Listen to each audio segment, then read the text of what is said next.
collection variations. What are the price differences? Which ones to get? Which ones do you own? All coming up on the next Action Collectibles and More video.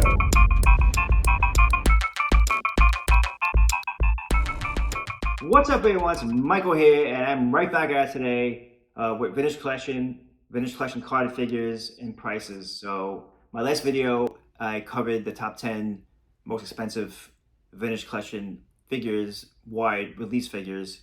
Today, I'm going to kind of break it down a little bit and talk about variations. There's a lot of variations out there, a lot of figures, so I decided to do this as a series, do a couple figures at a time. I got my laptop here, I got my coffee, I'm ready to go. Before we get into the figures, make sure you guys hit that subscribe button below for more of these type of videos, more toy hunts, and other type of content.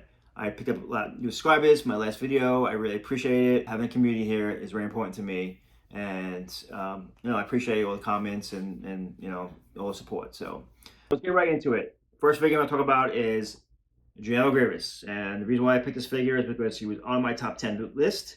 And because I have it right here in my hand, I just picked this figure up a couple weeks ago. Yes, I paid a lot of money for him. And the average price of this figure right now, he's going for, and again, this is the figure with offer, punch. So it's the punch one.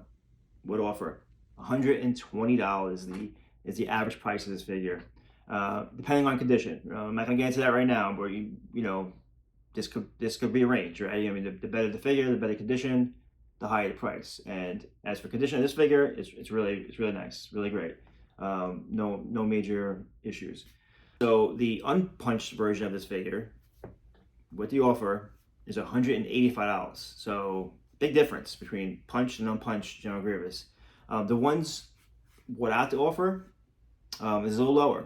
Not a lot, but the prices come down a little bit when you start going for the offerless figure version.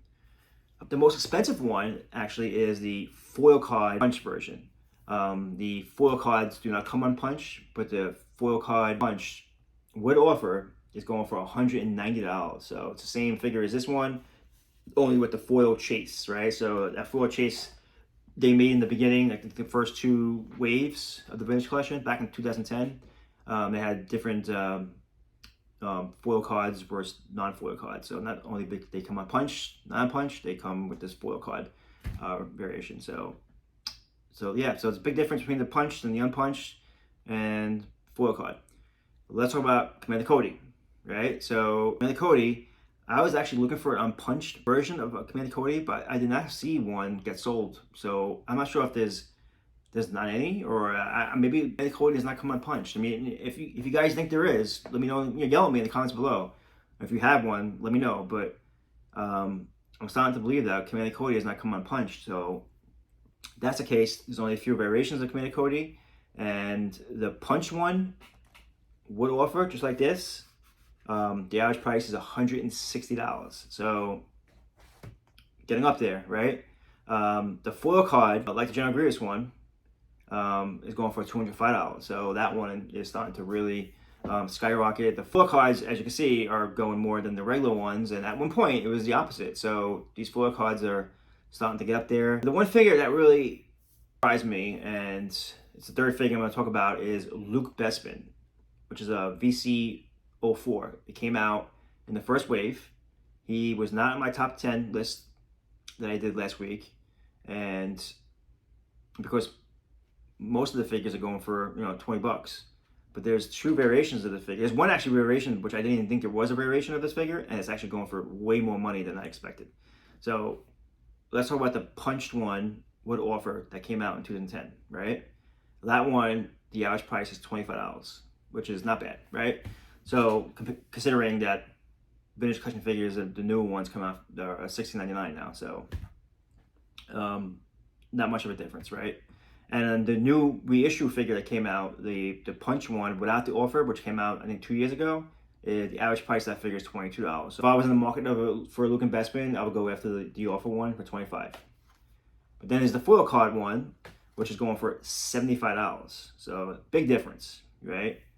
But even the bigger difference is the unpunched one with offer. I didn't know there was an unpunched Luke Bespin But apparently there is, because 3 sold in the last few months, and the average price of that figure is $190. So it's a lot of money for a Luke Bespin figure. We can get it for $25 without the, with a punch hole in it. But if you want that unpunched one, you're gonna pay a lot of money for it. So, all right. So those are the 3 figures I'm covering today. If you guys want to see other figures, let me know. Put in the comments below. The reason why I did Commander Cody today, the reason why I picked that one is because somebody asked me in my last video to talk about variations on that figure, and I did. So if you guys want to see more figures, and you have any ideas, put it in the comments below, and I will try to do work it in the series. Anyway, guys, I hope you enjoy this type of content. I'm definitely going to continue doing toy hunts. I'm going to go on toy hunts this weekend coming up, so it should be exciting, it should be fun. So look for that to drop soon. Anyway, again, thanks for the support. Hope everyone's having a great week. And like always, get yourself some Vintage Collection action figures.